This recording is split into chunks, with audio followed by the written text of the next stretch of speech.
Goeiedag en baie welkom by TLI SA se landbouspore, waar ons met rolspelers gesels um, wat ons help ons boere veilig hou en volhoubaar hou op hulle plase.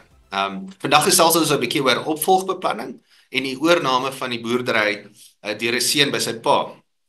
Ons gas is die groep uitvoerende bestuurder van Mensekapitaal by NWK, Dennis Coetzee.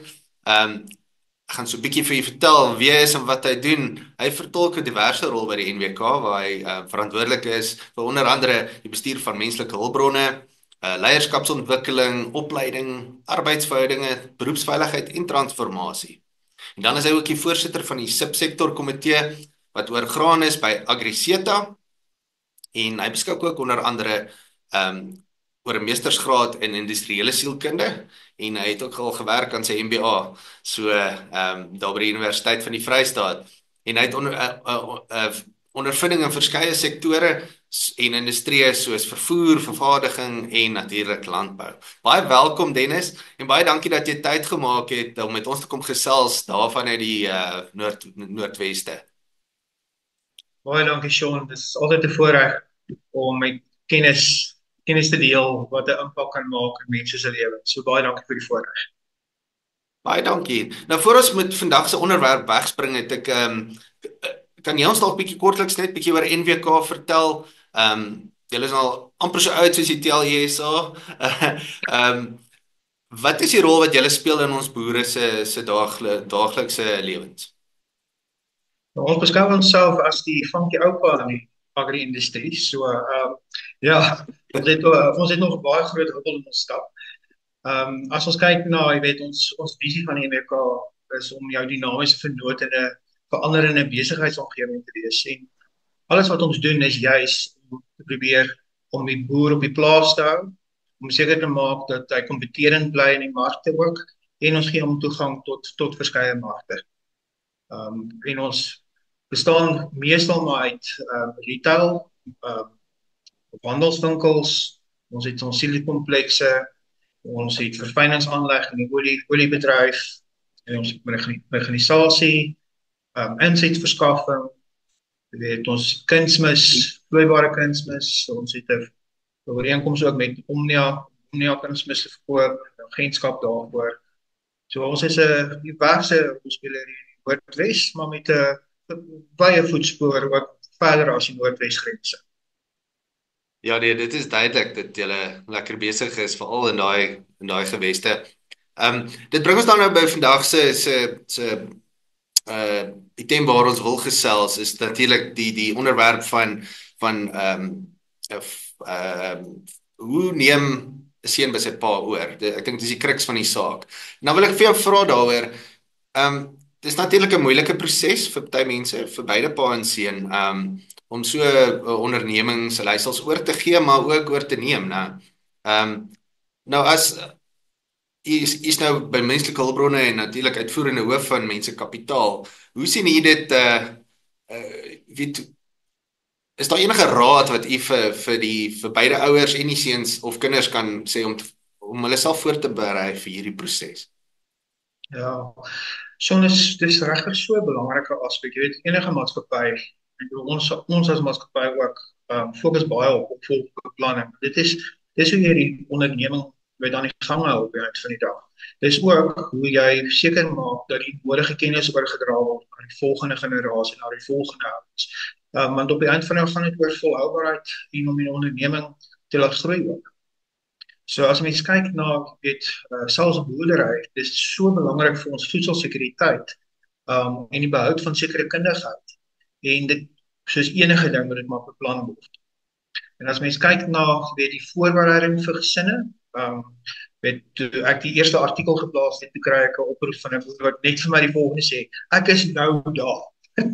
Nou daar om my plaas oor te gee na my kinders toe, en hy het hulp nodig gehad hoe om dit te doen. En dit was 'n ongelooflike ervaring om te sien hoe oop die gesin kan wees ten opsigte van, kom ons het hierdie gesprek, kom ons fasiliteer hierdie gesprek. En as ons kyk net aan die oorname die oorgee van 'n boerderyonderneming van vader na seun of enige ander opvolger, dis 'n belangrike mylpaal wat beide emosioneel en strategiese voorbereiding vereis. My raad aan gesinne is om die gesprek vroeg te begin en deurgaans duidelike kommunikasie te handhaaf.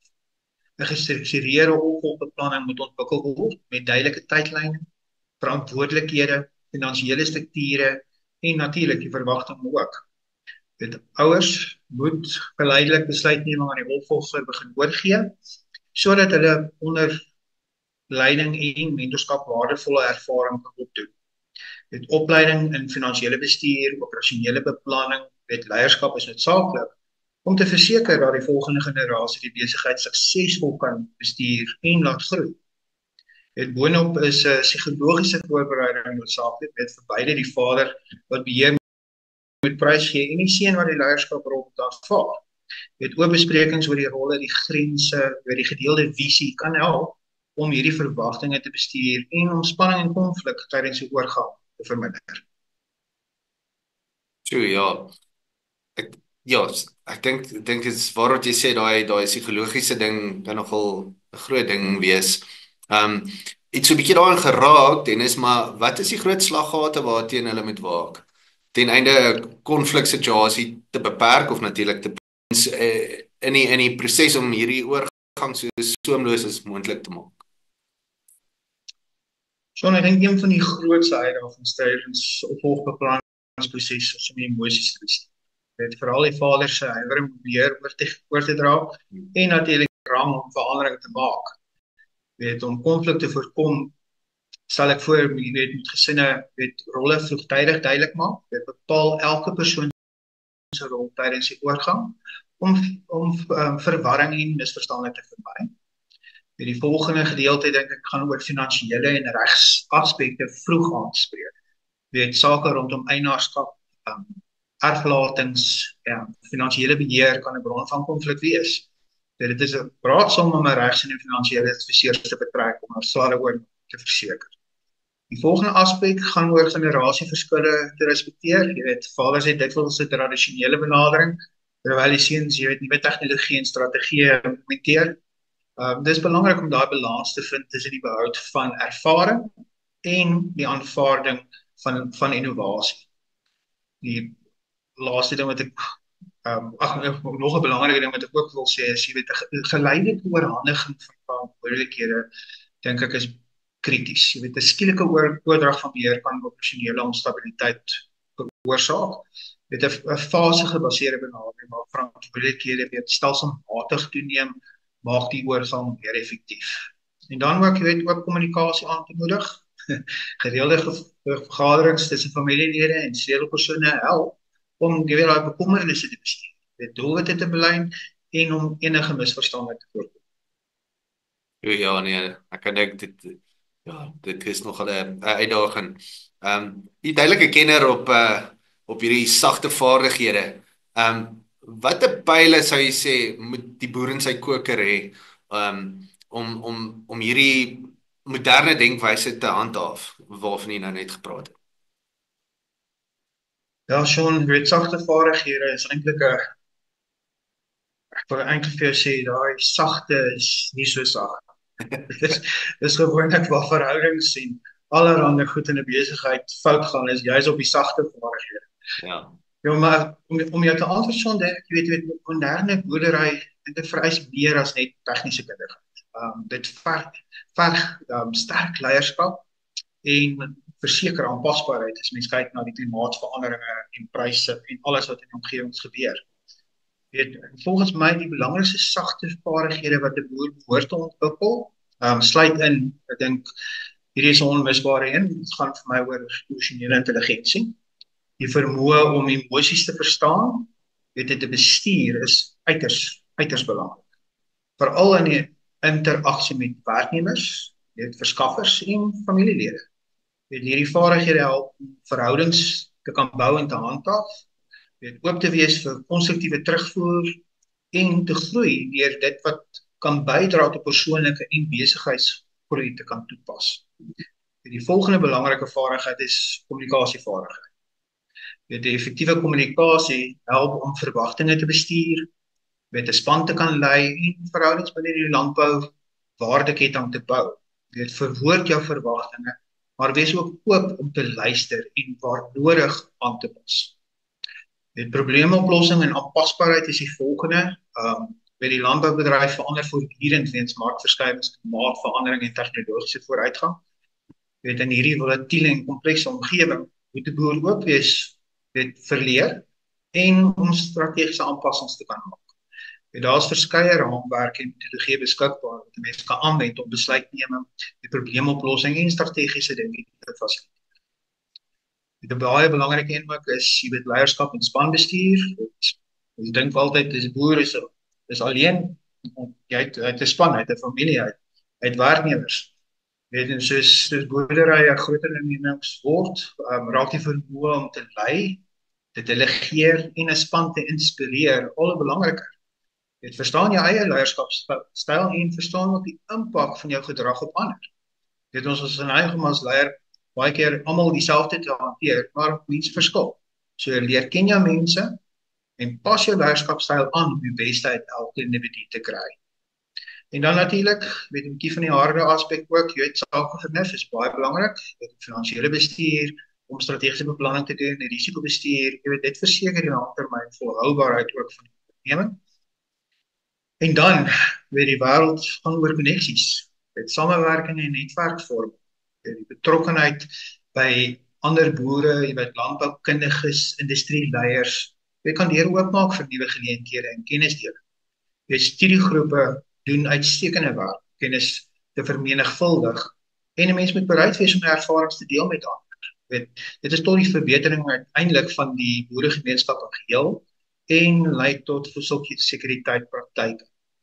Ek dink deur hierdie vaardighede te kombineer met praktiese boerderykennis, kan die volgende generasie boere hulle besighede suksesvol laat groei, terwyl hulle die nalatenskap van hulle voorgangers koop. Sjoe, ja, nee, dit is wyse raad daai. Nee, baie dankie. Is daar enigiets anders wat u oor hierdie onderwerp met ons wil deel of dalk vanuit 'n NWK hoogpunt? Ten slotte vir ons daar 'n bietjie ietsie Ja, wysheid. weet jy so ons weet ek nou die dag ek het so laas jaar het ek die eerste artikel oor die opvolgbeplanning geskryf en toe ons nou deur die fasilitering is, 'n opvolgartikel geskryf, hierdie keer ook in Afrikaans. Maar met dit wat ons gesien het en geleer het ek bygewerk en mense besef hoe belangrik dit is dat 'n mens na hierdie goeders ook moet kyk. 'n mens dink altyd dit is nie toekoms. Jy weet en daai boerse woorde in my ore van ek is nou daar. Dit is half besef van dit moes al eintlik gebeur het. En ons het hulp nodig om daai proses te doen. En ek dink net, jy weet, as ons oop is vir die aspekte, ons met mekaar kan gesels daaroor en emosies bestuur binne in dit, want dit is maar 'n emosionele aspek. Enigiemand wat entrepreneur is en 'n boer is wat hard gewerk het om nalatenskap te vestig het, maar eskalering van verbintenis is belangrik, jy weet, dit is my dis hoe ons dit nou al gedoen het vir honderde jaar. En ek dink daai gesprekke is sensitief en met sensitiwiteit hanteer word deur beide partye. En ek dink dit is die goue draad wat mense dan kan gebruik om die regte goed in plek te sit, sodat enige onderneming op die vandag suksesvol kan bedryf word. Ja, sure, nee, maar baie dankie. En dankie vir die tyd, Dennis. Dis nogal gerusstellend om te weet dat daar hoop is vir ons jonger generasies om by hierdie gesoute hande oor te neem. En dan wil ons vir u dankie sê as kyker wat by ons ingeskakel het. Ons vertrou hierdie inspirasie dat die inspirasie uit hierdie gesprek sou kry en om die boerdery nog met vir nog vele generasies in julle familie te hou. So ons sê vir jou baie dankie Dennis ook en dan sê ons net Landbouspore word moontlik gemaak deur Boer Media en Edge Communications. Tot volgende keer. Totsiens.